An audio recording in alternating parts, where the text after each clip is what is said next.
Ah, Yan, good morning po sa ating lahat and going na po sa ating morning devotional. At welcome din po sa ating mga kasama sa Zoom at sa mga nanonood po sa Facebook Live. At ngayon po is pangunahan po tayo ni Sister Angela. Bago po yan is magkakaroon po tayo ng opening song and opening prayer by Sister Sam. And closing song and closing prayer. So, tayo na po ay dumako na sa ating opening song.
Sister Sam.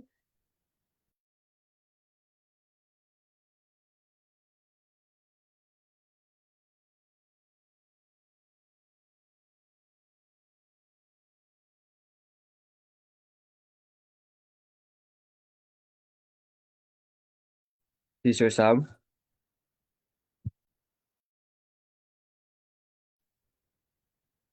Ay, ko naman. Right.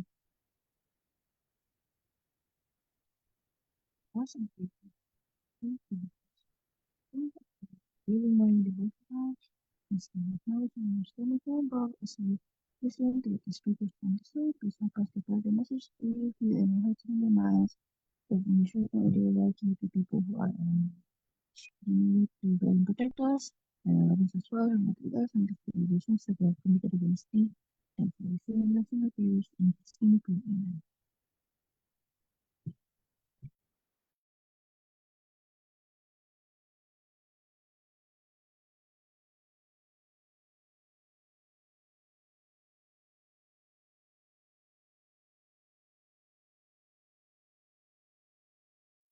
Ayun po, so good morning po sa ating lahat and welcome po sa ating devotional at ang title po ng ating devotional sa umagang ito ay The True Value of Money, June 3.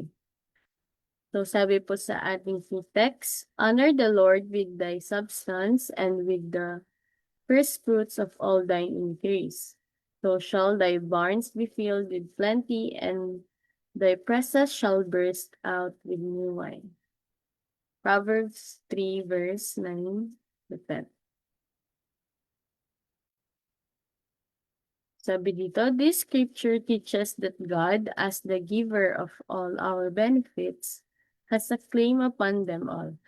that his claim should be our first consideration, and that a special blessing will attend all who honor this claim. So, alam po natin na ang Diyos ang pinagmumulan ng lahat ng pagpapalang tinatanggap natin. At dahil lahat ay galing sa Kanya, ay tama lang din na dapat siya ang unahin natin sa ating buhay. So kapag inuuna natin ang Panginoon o pinaparangalan natin ang ating Panginoon, ay merong nakahanda o yung pagpapalang ipinangako niya sa atin.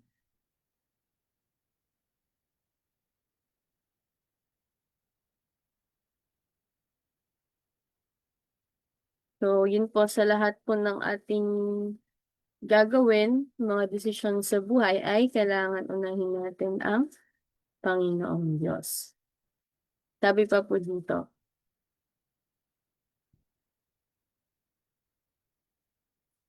sabi pa po dito, herein is set forth a principle that is seen in all God's dealings with men. The Lord placed our first parents in the Garden of Eden. He surrounded them with everything that could minister to their happiness, and he bade them acknowledge him as the possessor of all things. So mula pa po nung simula ay itinuro na ng Diyos na lahat ng kanyang pagmamay-ari. No? Sa Garden of Eden ay ibinigay niya kila Eva at Adan na kanilang mga pangangailangan. Pero, gusto ng Panginoon Diyos na kilalanin siya na siya ang tunay na nagmamay-ari ng lahat. Kaya ito ay pinapaalala sa atin na tayo ay mga katiwala lamang sa mga pagpapalang pinagkatiwala ng Diyos. At dapat natin itong gamitin na naaayon sa kanyang kalooban. In the garden, he caused to grow every tree that was pleasant to the eye or good for food. But among them, he made one reserved. Of all else, Adam and Eve might freely eat, but of this one tree God said, "Thou shalt not eat of it." Here was the test of their gratitude and loyalty to God. So, binigay lahat ng Diyos ang kanilang pangangailangan, pero ni-reserve niya yung isang puno na hindi ito na parang ayaw niya ibigay kasi na hindi ito mabuti sa kanila ni Eva, kundi para i-test yung kanilang gratitude o yung pagtitiwala o yung katapatan nila sa Diyos.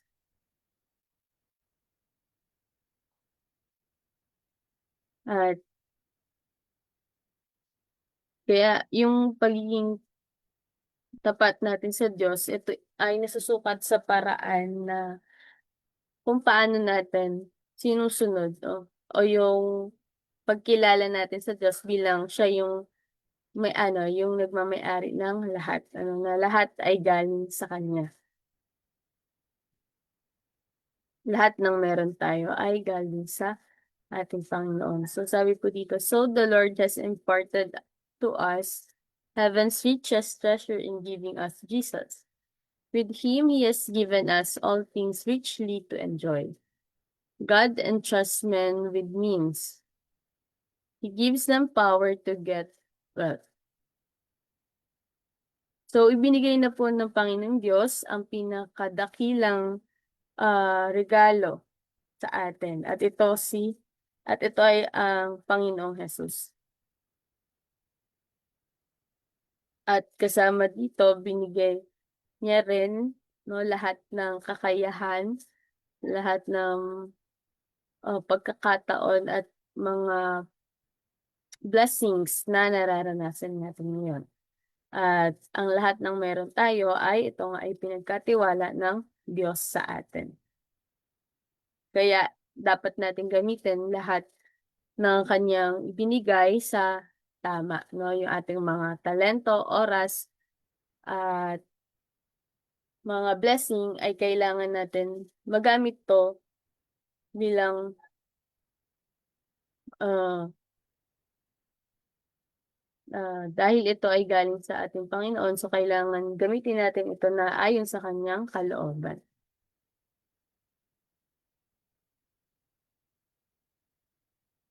Our money has not been given us that we might honor and glorify ourselves. As faithful stewards, we are to use it for the honor and glory of God. Some think that only a portion of their means is the Lord's. When they have set apart a portion for religious and charitable purposes, they regard the remainder as their own, to be used as they see fit. But in this they mistake. So lahat ng meron tayo ay pag-aari ng Diyos. At tayo ay mga katiwala sa kanyang mga pagpapala. At yun nga, nais niya itong gamitin natin ang mga ito para sa kanyang karangalan, na para ma-honor natin ang ating Panginoon. So, sabi dito, mali daw po na isipin natin na pagkatapos natin magbigay sa Diyos at yung natitira ay pwede na natin gamitin yon sa ating mga sariling kagustuhan. At kaya ito yung na kailangan natin maging mabuting katiwala sa lahat ng mga pinagkakatiwala sa atin ng Diyos. All we possess is the Lord's, and we are accountable to Him for the use we make of it.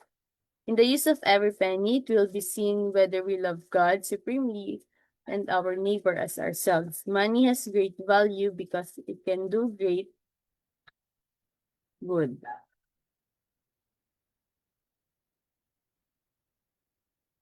So, lahat po ng pagmamayari, lahat ay pag-aari ng Diyos at pananagutan natin ito kung paano naman natin ito ginagamit. At makikita ito sa kung paano tayo gumagastos, no, yung mga mahalaga sa atin, at kung mapapakita ba natin yung pagmamahal natin sa Diyos at sa ating kapwa. At sabi nga dito na mahalaga nga yung means, yung pera, dahil pwede natin itong gamitin sa ating kapwa na makatulong tayo at bigay ng o maging pagpapala sa iba. Sabi dito, in the hands of God's children, it is food for the hungry, drink for the thirsty, and clothing for the naked. But money is of no more value than sand, but only as it is put to use in providing for the necessities of life, in blessing others, and advancing the cause of Christ. So, magiging mahalaga lamang ang pera kapag ginamit natin ito sa tamang pamamaraan. So, maaari itong makatulong sa mga nagugutom at magbigay ng mga pangangailangan at yun nga, pagsuporta doon sa gawain ng Diyos. So, kailangan nga natin maging wise kung paano natin gagamitin yung pera. Hindi para lang sa ating mga sariling kagustuhan, kung hindi, isipin po natin kung paano tayo magiging pagpapala sa iba at paano natin ma-honor ang ating Panginoon. So, yun po ang makikita natin dito, yung true value of money at kung ano dapat yung kailangan natin or lagi nating isipin na ito po ay hindi sa atin, kung hindi ito ay pag-aari ng Panginoon at tayo lamang po ay ang mga katiwala sa mga ito. Kaya nais po ng Panginoon na gamitin natin ito sa tama At lalong-lalo na po na ito ay maging, na tayo ay maging, daluyan ng pagpapala at makatulong po tayo sa lahat ng mga nangangailangan. So, ito lang po ang ating, devotional ngayong umaga at magandang umaga po sa ating lahat.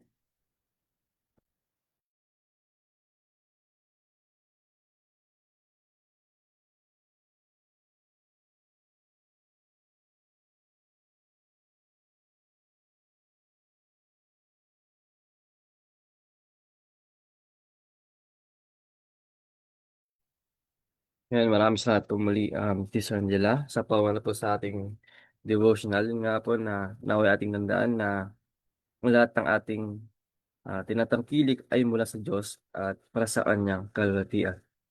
At bilang mga katiwala ng kanyang mga pagpapala, ay naway patuloy natin siyang unahin sa ating buhay at maging pagpapala rin sa iba. At pagpalain nawa tayo ng Panginoon na maging tapat sa paggamit ng kanyang mga ah, kaloob hanggang sa kanyang muling pagdating. So tayo na po ay dumako na sa ating closing song at closing prayer po ng ating speaker.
Tayo po ay manalangin. Ama namin banal na ang tahanan niyo po ay nasa katasan ng langit. Maraming salamat po sa aming pangmapaking mensahe tungkol sa talent na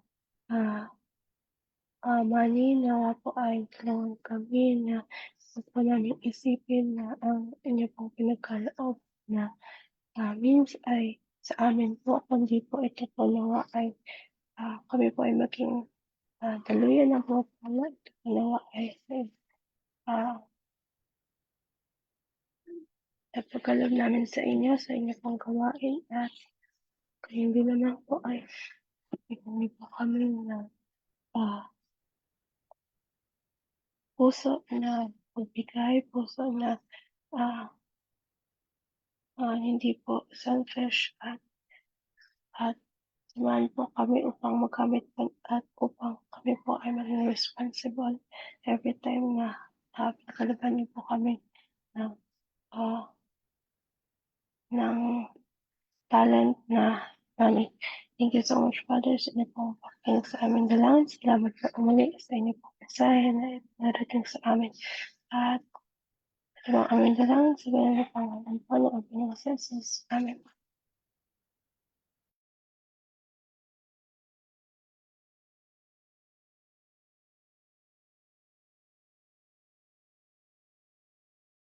Maraming salamat po sa mga nakasama namin sa umagang ito at muli ko po kayong inaanyayahan sa ating pong daily morning devotional tuwing alas 5 ng umaga at mamaya naman po para po sa ating daily evening devotional sa ganap na alas 6 ng gabi.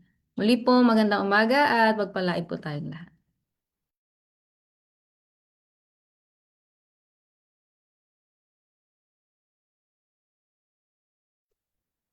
Good morning, everyone, and God bless you. Good morning. Good morning.